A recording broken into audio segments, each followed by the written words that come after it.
BJP వాళ్ళు ధర్నా చేసుడేందే comedy కాకపోతే దొంగనే దొంగ దొంగ అన్నట్టుంది. గవర్నరే బీజేపీ, ఆయన సంతకం పెట్టాలి, ఆయన పెట్టకుండా బీసీలకు రావాల్సిన హక్కులు ఆపుతున్నాడు. ప్రెసిడెంట్ గారు కూడా కేంద్ర క్యాబినెట్ చెప్తే ఆవిడ సంతకం పెట్టాలి, కేంద్ర క్యాబినెట్ ప్రెసిడెంట్ గారికి చెప్పకుండా అక్కడ ఆపి పెడుతున్నారు. రెండు దగ్గరలో కూడా దోషి బీజేపీయే. అయినా కూడా ఉల్టా మళ్ళా వాళ్ళు ధర్నాలు చేసుడు, వాళ్ళు ఇది ప్రజలు గమనిస్తూ ఉన్నారు. నిజంగా కూడా చులకనైపోతున్నారు బీజేపీ నాయకులు. నేను రిక్వెస్ట్ చేస్తున్నా, కేంద్ర మంత్రులు ఉన్నారు ఇద్దరు, మీరు మీ ప్రభుత్వం మీద ఒత్తిడి తీసుకురండి, దయచేసి తెలంగాణ బీసీ బిల్లుని పాస్ చేయవలసిందిగా కోరుతా ఉన్నాం.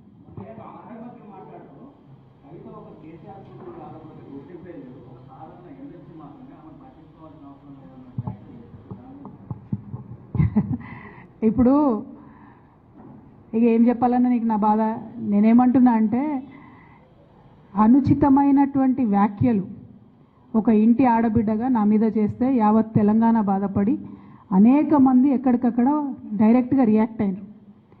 మరి ఏమైందో ఏమో నాకు తెలియదు, కానీ బీఆర్ఎస్ పార్టీలో ఉన్న అన్నదమ్ములకు వాళ్ళు మాత్రం ఎవరు రియాక్ట్ కాలేదు.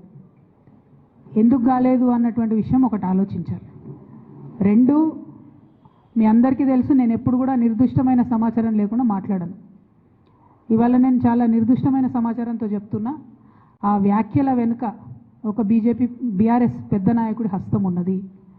అందుకనే బీఆర్ఎస్ పార్టీ నాయకులు ఎవరు కూడా రియాక్ట్ కాలేదని చెప్పి నేను బలంగా నమ్ముతా ఉన్నాను.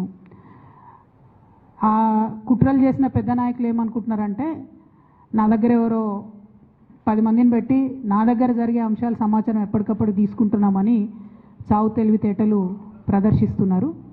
కానీ ఆ బాగా పెద్దగా ఉన్న నాయకుడికి అర్థం కావాల్సింది ఏంటంటే, అక్కడేం జరుగుతుందో కూడా నాకు సమాచారం వస్తూనే ఉంటుంది. సో మీరు ఏ టైంలో ఎవరిని కలిశారు, నా మీద వ్యాఖ్యలు చేయడానికి మీరు ఎవరిని ప్రోత్సహించారు, మీరు ఎంత కింద స్థాయికి దిగజారి ఒక ఆడబిడ్డ మీద అటువంటి వ్యాఖ్యలు చేయించారు, ఇవన్నీ కూడా నేను చూస్తున్నా, గమనిస్తున్నా. నేను బలంగా కర్మ సిద్ధాంతాన్ని నమ్ముతున్నా. నేను మళ్ళీ చెప్తున్నా, ఇవాళ మీరు నన్ను ఒంటరి చేసి ఏదో చేయాలని అనుకోవచ్చు, నా మీద ఇటువంటి వ్యాఖ్యలు చేపించి శునకానందం పొందొచ్చు టెంపరీగా, కానీ దేవుడు అనేవాడు ఉన్నాడు. ఖచ్చితంగా అది మీకు తిరిగి కొట్టే సమయం వస్తుంది. ఒకటి.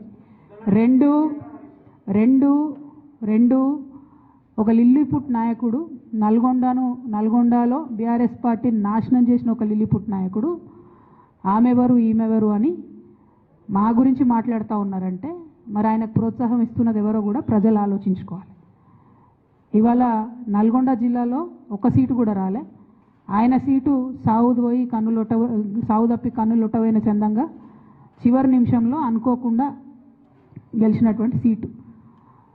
ఎన్నడూ ప్రజా ఉద్యమాలు చేయలే. కేసీఆర్ గారు లేకపోతే మరి నువ్వెవరు, అది కూడా ఆలోచించుకోవాలి కదా. కేసీఆర్ గారు లేకపోతే బీఆర్ఎస్ పార్టీలో ఉన్న ఏ నాయకుడైనా ఎవరు? ప్రజలకు మనందరినీ పరిచయం చేసింది కేసీఆర్ గారే కదా. మనలో మనం కన్ఫ్యూజన్ ఉన్నప్పుడు ఇష్టం వచ్చినట్టు మాట్లాడుకోవచ్చా?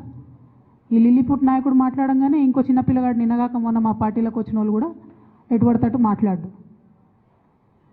అసలు ఎవరు మీరు? మీకు తెలంగాణ ఉద్యమంతో సంబంధం ఏంది? బీఆర్ఎస్ అధికారంలోకి వచ్చినాక బీఆర్ఎస్లోకి వచ్చి పదవులు పొంది ఉల్టా నా మీదనే మాట్లాడతారా మీరు? మేము ఉద్యమం చేసిందే మీ మీద కదా. చిన్న పిల్లగానిలా ఉండు బాబు. నువ్వు పెద్దవాళ్ళ విషయాల్లో తలదూర్చకు, తెలియని విషయాల్లో అసలే తలదూర్చకు. నీ వెనకాల చాలామంది ఉన్నారు అని అనుకుంటున్నావేమో, వాళ్ళ సంగతి కూడా ప్రజలకు వస్తుంది, తెలుస్తుంది ఎప్పుడో ఒకసారి, అన్నీ బయటపడతాయి. ఒక ఆవేదనతో చెప్తున్నా, నేను ఉట్టిగా చెప్తలేను.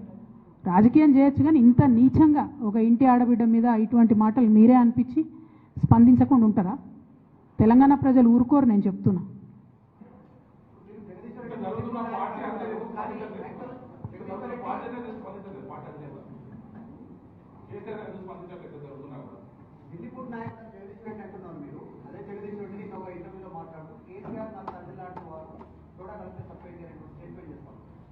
నేనేమంటున్నా, కేసీఆర్ గారు నాకు తండ్రి.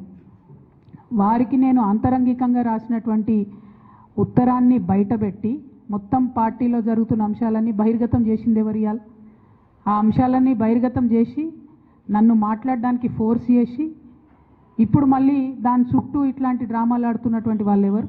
ప్రజలకు కూడా తెలుస్తుంది తప్పకుండా. కానీ ఒక మన పార్టీకి సంబంధం లేని, బీఆర్ఎస్ పార్టీకి సంబంధం లేనటువంటి వ్యక్తి చేత మన పార్టీ నాయకులే ఊతమిచ్చి నా మీద వ్యాఖ్యలు చేయించారనడానికి నా దగ్గర వందలాది ఆధారాలు ఉన్నాయి. ఖచ్చితంగా అది టైం వచ్చినప్పుడు బయటపడుతుంది, ప్రజలకు కూడా అర్థమవుతుంది. అయితే ఇంపార్టెంట్ ఇష్యూ ఇక్కడ బీసీల ఇష్యూ. దయచేసి రేపటి నుంచి ఖచ్చితంగా 72 గంటలు దీక్ష చేయాలనేటటువంటి ఉక్కు సంకల్పంతో మేమందరం ఉన్నాం. ప్రభుత్వాన్ని మళ్ళీ రిక్వెస్ట్ చేస్తూ ఉన్నాం, మీరు మాకు మా బాధను చెప్పుకునే అవకాశం ఇవ్వండి. మీరు కాంగ్రెస్ అంటే బీజేపీ అంటే కాంగ్రెస్ అని తూకిత్తా అని చెప్పి బీసీలకు అన్యాయం చేసే ప్రయత్నం దయచేసి చేయకండి. మాకు 72 గంటలు మాట్లాడే అవకాశం ఇవ్వండి. మేము అక్కడ కూర్చొని సత్యాగ్రహం చేస్తాం, మా బాధలు చెప్పుకుంటాం, అంతకుమించి మేము చేసేది ఏం లేదు. దానివల్ల కేంద్ర ప్రభుత్వంలో కదలిక వస్తే శాశ్వతంగా మన ముందు తరాల బీసీ బిడ్డలకు అందరికి కూడా లాభం జరుగుతుంది. ఆ అంశాలని దృష్టిలో పెట్టవలసింది నేను కోరుతా ఉన్నాను.